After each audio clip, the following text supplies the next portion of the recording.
പ്രിയ സഹോദരങ്ങളെ, ക്രിസ്തു യേശുവിൻ്റെ നാമത്തിൽ എൻ്റെ സ്നേഹവന്ദനം ഞാൻ അറിയിക്കുന്നു. ഇന്ന് അല്പനേരത്തെ ധ്യാനചിന്തയ്ക്കായി തിരഞ്ഞെടുത്തിട്ടുള്ള വേദഭാഗം വിശുദ്ധ പൗലോസ് അപ്പോസ്തലൻ ഫിലിപ്പിയർക്ക് എഴുതിയ ലേഖനം, അതിൻ്റെ 4-ാം അധ്യായം 6-7 തിരുവചനങ്ങളാണ്. അവിടെ നാം ഇപ്രകാരം വായിക്കുന്നു: ഒന്നിനെക്കുറിച്ചും വിചാരപ്പെടരുത്, എല്ലാറ്റിലും പ്രാർത്ഥനയാലും അപേക്ഷയാലും നിങ്ങളുടെ ആവശ്യങ്ങൾ സ്തോത്രത്തോടുകൂടി ദൈവത്തോട് അറിയിക്കുകയത്രേ വേണ്ടത്. എന്നാൽ സകല ബുദ്ധിയെയും കവിയുന്ന ദൈവസമാധാനം നിങ്ങളുടെ ഹൃദയങ്ങളെയും നിനവുകളെയും ക്രിസ്തു യേശുവിങ്കൽ കാക്കും. പ്രിയ സഹോദരങ്ങളെ, വചനഭാഗം നാം വായിച്ചു കേട്ടു. വചനഭാഗത്ത് പൗലോസ് അപ്പോസ്തലൻ നമ്മളോട് ആദ്യമേ തന്നെ ആവശ്യപ്പെടുന്നത് ഇങ്ങനെയാണ്: ഒന്നിനെക്കുറിച്ചും ആകുലപ്പെടരുത്. ഇത് ഞാൻ പറയുമ്പോൾ തന്നെ നിങ്ങളുടെ മനസ്സിൽ ചിരി വരുന്നുണ്ടാകും എന്ന് ഞാൻ ചിന്തിക്കുകയാണ്. കാരണം ഈ കാലഘട്ടത്തിൻ്റെ തന്നെ ഏറ്റവും വലിയൊരു പ്രത്യേകത നമുക്കറിയാം. ഇത് സംഘർഷഭരിതമായ ഒരു കാലത്താണ് നാം ജീവിക്കുന്നത്. ഒരു നിമിഷം പോലും ആർക്കും മറ്റൊന്നിനും വേണ്ടി നീക്കി വയ്ക്കാനില്ലാത്ത അത്രയ്ക്ക് തിരക്ക് പിടിച്ച, നാളത്തെ പ്രോഗ്രാം ഇന്നേ തന്നെ ചാർട്ട് ചെയ്യുന്ന, ഇങ്ങനെ വളരെ തിരക്ക് പിടിച്ച ഒരു സമൂഹത്തിലാണ് നാം ജീവിക്കുക. മാത്രമല്ല, പലപ്പോഴും മാതാപിതാക്കളോടൊക്കെ സംസാരിക്കുമ്പോൾ നമുക്കറിയാം അവരുടെ കുഞ്ഞുങ്ങളെ ഓർത്തിട്ടുള്ള അവരുടെ ഉത്കണ്ഠ, അവരുടെ ആകുലത, ഇങ്ങനെ വളരെ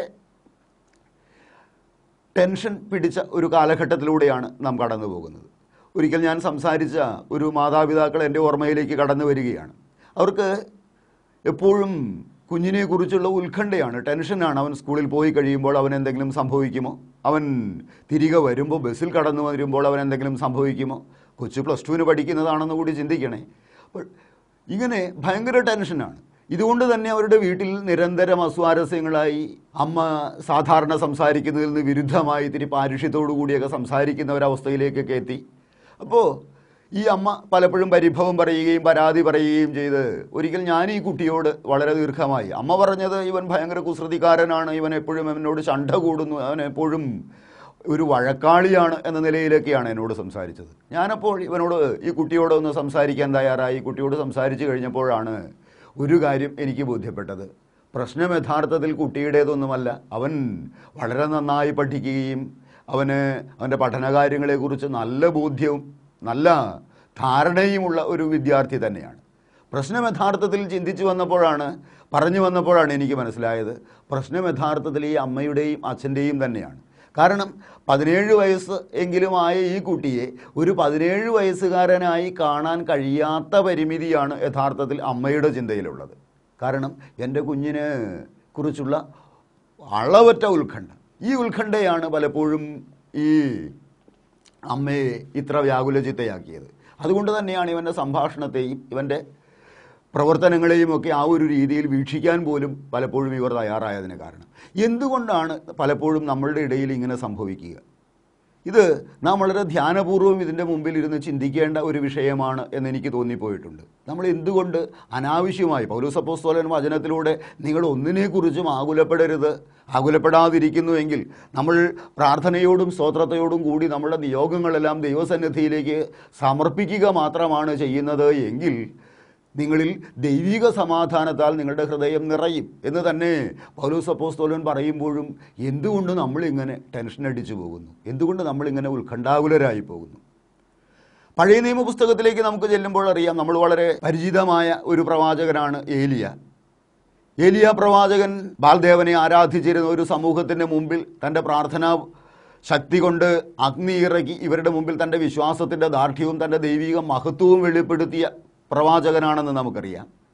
ഈ പ്രവാചകൻ ഇതിൻ്റെ പേരിൽ തന്നെ വധിക്കപ്പെടാൻ വേണ്ടി ഇസബേൽ രാജ്ഞി കൽപ്പിക്കുന്ന ഒരു സന്ദർഭമാണ് നിങ്ങളുടെ ശ്രദ്ധയിലേക്ക് ഞാൻ കൊണ്ടുവരുന്നത്. ഇസബേൽ രാജ്ഞി ഏലിയായെ കൊല്ലാൻ കൽപ്പിക്കുന്നു. അത് രേഖപ്പെടുത്തിയിട്ടുള്ളത് 1 രാജാക്കന്മാർ അതിൻ്റെ 19-ാം അധ്യായത്തിലാണ്. 19-ാം അധ്യായത്തിൽ ഇത്രയേറെ പ്രാർത്ഥന ബലമുള്ള, പ്രാർത്ഥന കൊണ്ട് തന്നെ എതിർത്ത ഒരു സമൂഹത്തെ മുഴുവൻ അവരുടെ മുമ്പിൽ അവരെ നിഷ്പ്രഭരാക്കിക്കൊണ്ട് ആകാശത്ത് നിന്ന് അഗ്നി ഇറക്കി താൻ വെച്ച യാഗത്തെ ദഹിപ്പിക്കുന്ന ഒരു യഹോവയുടെ ശക്തി സമൂഹത്തിന് പകർന്നു കൊടുത്തവനാണ് ഏലിയ. അത്രയ്ക്ക് പ്രാർത്ഥനാ ബലമുള്ളവൻ. അത് നമ്മൾ ആവർത്തിച്ച് തന്നെ പറയാറേണ്ടതുണ്ട്. കാരണം നമ്മളുമിവിടെ വളരെയേറെ പ്രാർത്ഥനാ ബലമുള്ളവരും വളരെയേറെ പ്രാർത്ഥിക്കുന്നവരുമൊക്കെയാണ് എന്ന് പറയുമ്പോൾ പോലും വളരെ കൊച്ചൊരു കാര്യത്തെ ഓർത്ത് വളരെ ചെറിയൊരു കാര്യത്തെ ഓർത്ത് പലപ്പോഴും ഉത്കണ്ഠാകുലരാകുന്നു. അതുകൊണ്ടാണ് ഞാൻ വളരെ പെട്ടെന്ന് തന്നെ ഏലിയായുടെ ചിന്തയിലേക്ക് നിങ്ങളെ ആനയിച്ചത്. ഏലിയ ഇത്രയ്ക്ക് പ്രാർത്ഥനാ ബലമുള്ള വ്യക്തി തന്നെയാണ്. ഇവൻ ഈ പ്രാർത്ഥനാ ബലം കൊണ്ട് തന്നെ അഗ്നി ഇറക്കിയ സംഭവവുമായി ബന്ധപ്പെട്ടാണ് ഇവനെ വധിക്കുവാൻ തീരുമാനിച്ചിട്ടുള്ള ഏലിയായുടെ പ്രതികരണം എന്തായിരുന്നു എന്ന് നമ്മളൊന്ന് ചിന്തിച്ച് നോക്കുക. 1 രാജാക്കന്മാരുടെ പുസ്തകം 19-ാം അധ്യായത്തിൽ അത് വിശദീകരിച്ചിട്ടുണ്ട്. 19-ാം അധ്യായം അതിൻ്റെ 4-5 വചനങ്ങളിൽ നമ്മൾ കാണുന്നത് ഇപ്രകാരമാണ്: ഇസബേൽ രാജ്ഞി അവനെ കൊല്ലുവാൻ കൽപ്പിച്ചിരിക്കുന്നു എന്ന് അറിഞ്ഞു കഴിയുമ്പോൾ ഉടനെ തന്നെ ഇവൻ ചെയ്യുന്നത് ഇങ്ങനെയാണ്: മരിക്കുവാൻ ഇച്ഛിച്ച് ഇപ്പോൾ മതി യഹോവേ, എൻ്റെ പ്രാണനെ എടുത്തുകൊള്ളണമേ എന്ന് പറഞ്ഞ് ദൈവസന്നിധിയിൽ കരഞ്ഞു. നോക്കുക, ഇത്ര പ്രാർത്ഥനാബലമുള്ള ഏലിയായെ സംബന്ധിച്ചിടത്തോളം ഏലിയ ഇപ്പോൾ മതി യഹോവേ, എൻ്റെ പ്രാണനെ എടുത്തുകൊള്ളണമേ എന്ന് പറഞ്ഞ് ദൈവസന്നിധിയിൽ കരഞ്ഞു എന്നാണ് നമ്മൾ വായിക്കുക. എൻ്റെ സഹോദര സഹോദരി, ഈ വചനം കേൾക്കുമ്പോൾ നമ്മൾ ഒരു നിമിഷം ഒന്ന് ചിന്തിച്ച് നോക്കുക.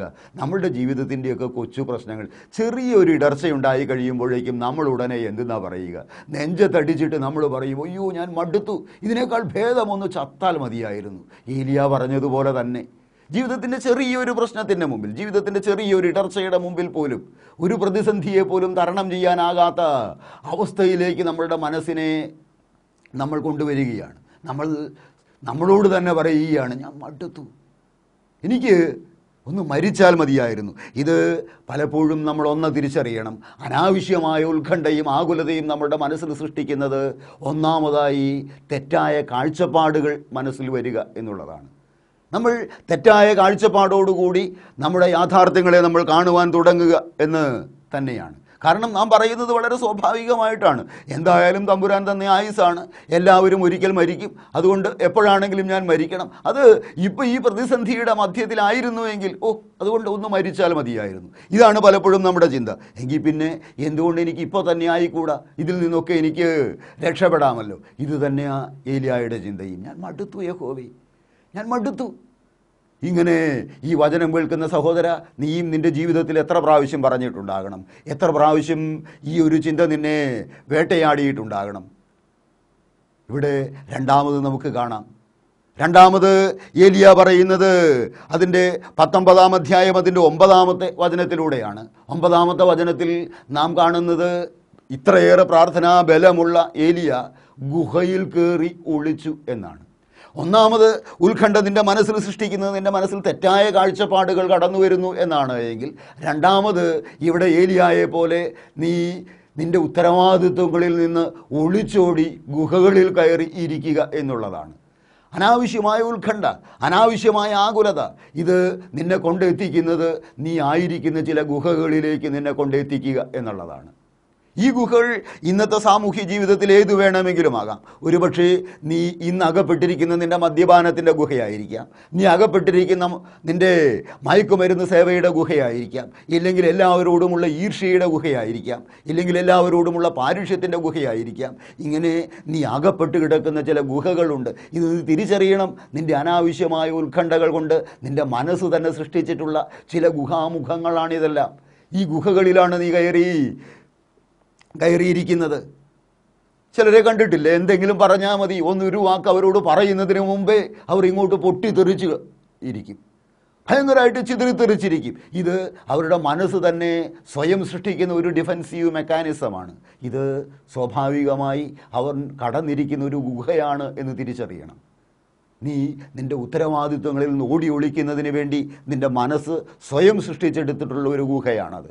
ഇങ്ങനെ രണ്ടാമത് അനാവശ്യമായ ഉത്കണ്ഠ നിന്നിൽ സൃഷ്ടിക്കുക. നീ പലപ്പോഴും നിൻ്റെ ഉത്തരവാദിത്വങ്ങളിൽ നിന്ന് ഓടി ഒളിച്ചു പോകുന്നു എന്നുള്ളതാണ്.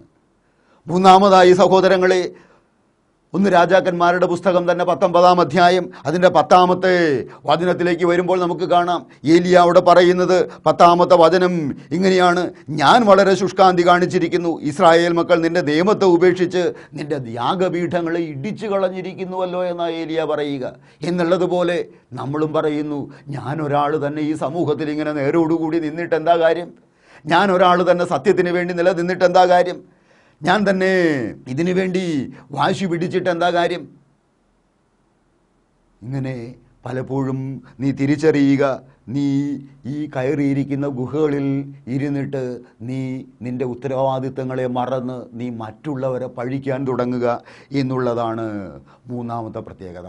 നീ പൂർണ്ണമായി ശരിയും ഈ ശരികളൊന്നും സമൂഹത്തിൽ നടക്കാതിരിക്കുന്നതിന് കാരണം മറ്റുള്ളവരാണ് എന്നതിലേക്ക്, മറ്റുള്ളവരെ കുറ്റപ്പെടുത്തുന്ന ഒരു മനസ്ഥിതിയിലേക്ക് നീ മാറിപ്പോവുക എന്നുള്ളതാണ് ഉത്കണ്ഠ നിന്നിൽ സൃഷ്ടിക്കുന്ന 3-ാമത്തെ പ്രതികരണം.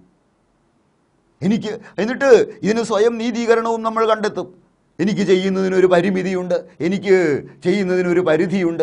അത് നിൻ്റെ പാണ്ഡിത്യത്തിൻ്റെ പരിധിയായിരിക്കും നീ പറയുക, നിൻ്റെ പണത്തിൻ്റെ പരിധിയായിരിക്കും നീ പറയുക, നിൻ്റെ ബന്ധങ്ങളുടെ പരിമിതിയായിരിക്കും നീ പറയുക, നിന്നെ സമൂഹം പരിഗണിക്കുന്നതിൻ്റെ പരിധിയായിരിക്കും നീ പറയുക.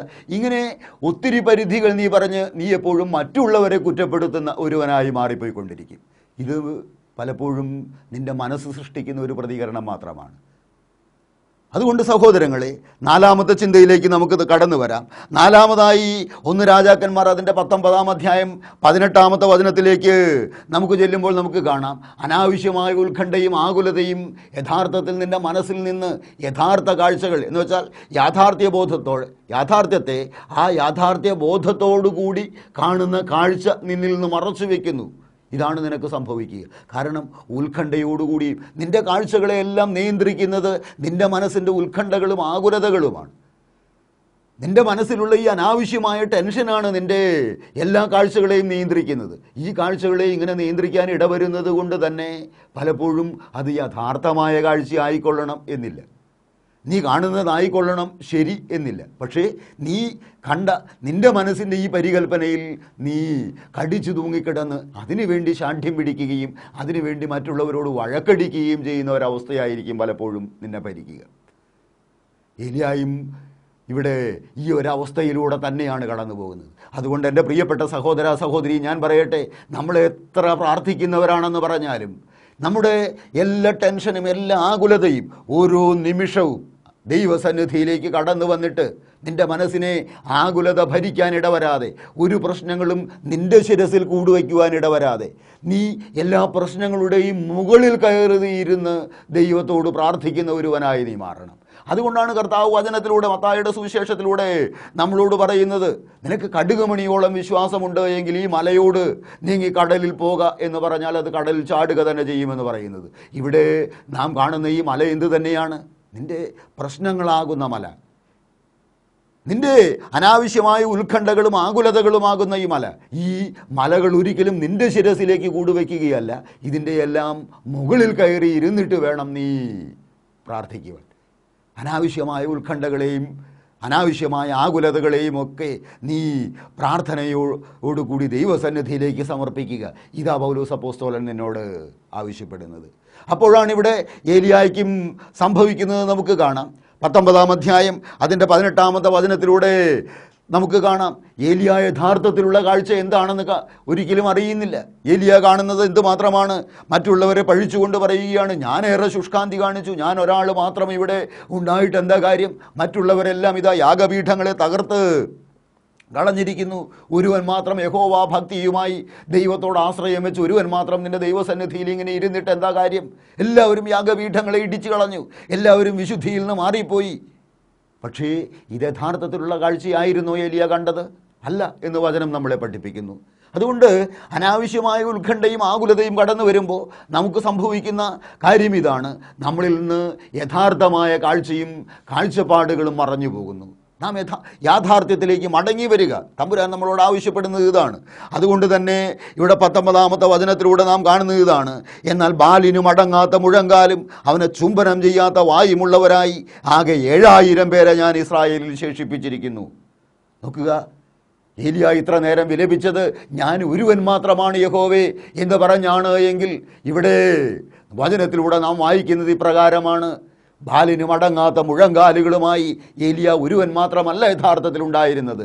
ഏലിയായുടെ ദൃഷ്ടിയിൽ ഏലിയായുടെ അനാവശ്യമായ ഉത്കണ്ഠ കൊണ്ടും ആകുലത കൊണ്ടും ഏലിയായ്ക്ക് ഒരുവനെ മാത്രമാണ് കാണാൻ കഴിഞ്ഞത് എങ്കിൽ നാം തിരിച്ചറിയണം, അവിടെ ബാലിന് മടങ്ങാത്ത മുഴങ്കാലുകളുമായി, ബാലിൻ്റെ മുമ്പിൽ മടങ്ങാത്ത മുഴങ്കാലുകളുമായി 7000 പേർ അവിടെ ശേഷിച്ചിരുന്നു.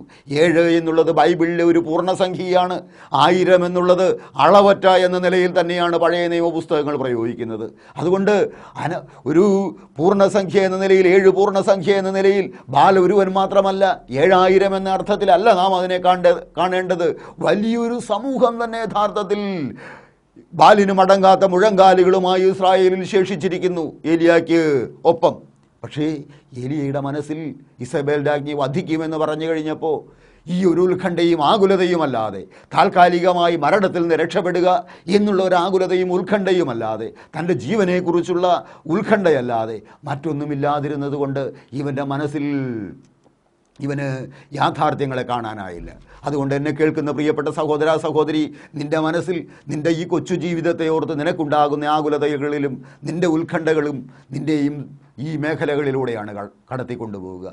ഒന്നാമതായി നീ തിരിച്ചറിയണം, ഒന്നാമതായി നിൻ്റെ ജീവിതത്തിൽ നിനക്ക് അനാവശ്യമായ ഉത്കണ്ഠ കടന്നു വരുമ്പോൾ നിൻ്റെ ജീവിതത്തിലേക്ക് തെറ്റായ കാഴ്ചപ്പാടുകൾ കടന്നു വരുന്നു. രണ്ടാമതായി നീ തിരിച്ചറിയുക, അത് നീ നിൻ്റെ ഉത്തരവാദിത്വങ്ങളിൽ നിന്ന് ഓടി നീ ഏതൊക്കെയോ ഗുഹകളിൽ കയറി ഒളിക്കുന്ന അവസ്ഥകളിലേക്ക് നിന്നെ കൊണ്ടെത്തിക്കുന്നു. മൂന്നാമതായി നീ മറ്റുള്ളവരെ പഴിക്കുന്നവനായി മാറുന്നു.